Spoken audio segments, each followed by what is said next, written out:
We have a problem, and you can help. I'm an emergency doctor working in a busy emergency department, and day after day I see the department full of patients that are admitted to the hospital, but they don't have a bed upstairs, and they sit in the ER waiting to get the care they need for hour after hour and sometimes day after day. We need to get those patients upstairs. Their health depends on it.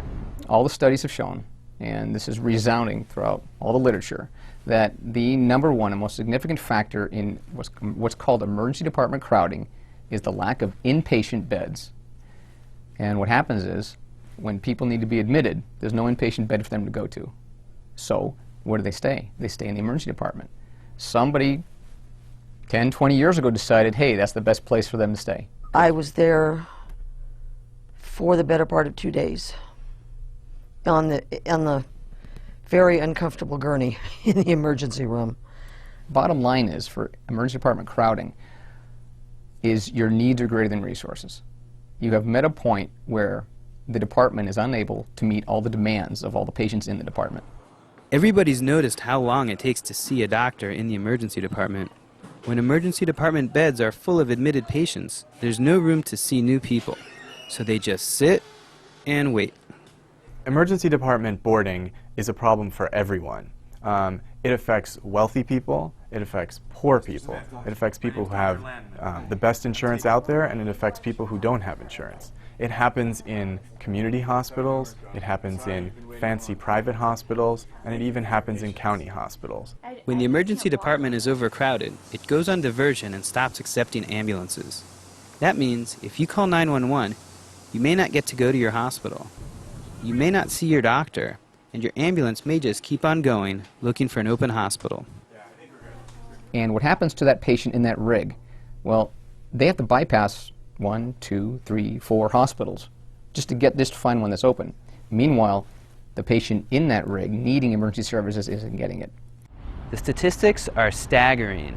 Did you know that if you come into a crowded emergency department with a heart attack, you are twice as likely to have a serious complication? Did you know that if you're admitted to the hospital and you spend a long time in the emergency department, your mortality is going to be 30% higher? On top of which, if you spend a long time in the emergency department, your length of stay in the hospital is going to be 1 extra day longer.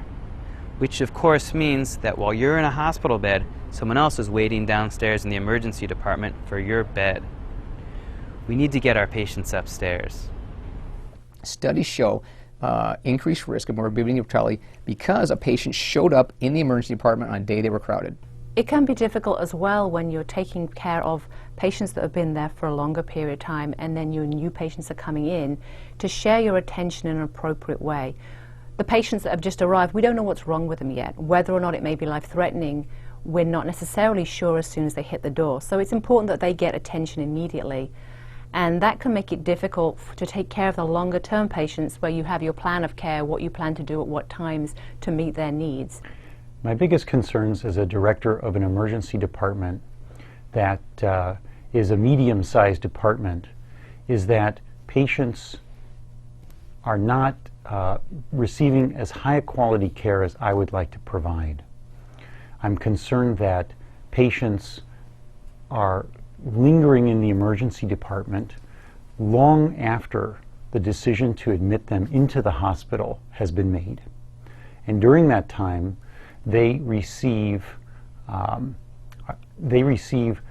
care that could be improved upon if they were in a more quiet setting, not in the hallway of an emergency department. They could receive better nurse care if there were nurses dedicated to them, not nurses that are in the emergency department assigned to them, but who are busy with other critically ill patients that continue to arrive, but nurses that can provide them with even more personal one-on-one or direct care. That healing is influenced by your environment. But it was very cold. And I was feeling terrible anyway, so was shaking, and with the cold was shaking even more. Well, we had one gentleman that was drunk and he was snoring very loudly. There was another person who was slowly but surely passing away. It's not possible to really rest at all. You know, there's so much going on. Other people in who are sick, who are hurt, whatever their problem happens to be. We're emergency doctors. We're highly trained specialists in the art of acute emergency care. Nothing's more important to us than giving our patients the care they need. And what we need to do is treat them acutely and then get them to the specialists that take care of them for the long term. Political leaders need to know this. This is one of the few problems in medicine that you can solve tomorrow. All you need to do is make it possible for hospitals to adopt the ability to use their capacity, physical capacity, as maximally as they can.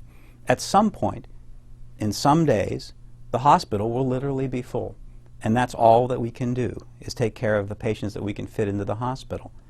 But for now, we fit the patients into the one place in the hospital, the life raft, if you will, the one place in the hospital that must be open all the time by federal law to every person who walks in. And it will remain open, and we will take care of those patients. But legislators, politicians, community leaders, this is one place where you can plug a hole in the dam of American healthcare with a simple law. Make it possible for us to take care of patients upstairs. After you do that, the competitive marketplace will help that. That'll take care of itself. No hospital will want to be the one who's left behind. And we've never been black since you started it. Well, we were on... Doctors at LA County, USC are doing just this. It's called the surge plan. When their ED is crowded, they spread admitted patients throughout the hospital, and hallways upstairs if they have to. The effect has been dramatic. Emergency department waiting time has gone down. Boarding time has gone down. Hospital length of stay has gone down. And look at the drop in the percent of time the ED is overcrowded. It's a relative drop of 81%. All of this leads to improved patient care. With all you've seen today, I hope you feel that we can come together as a united front, ease discomfort, and save lives.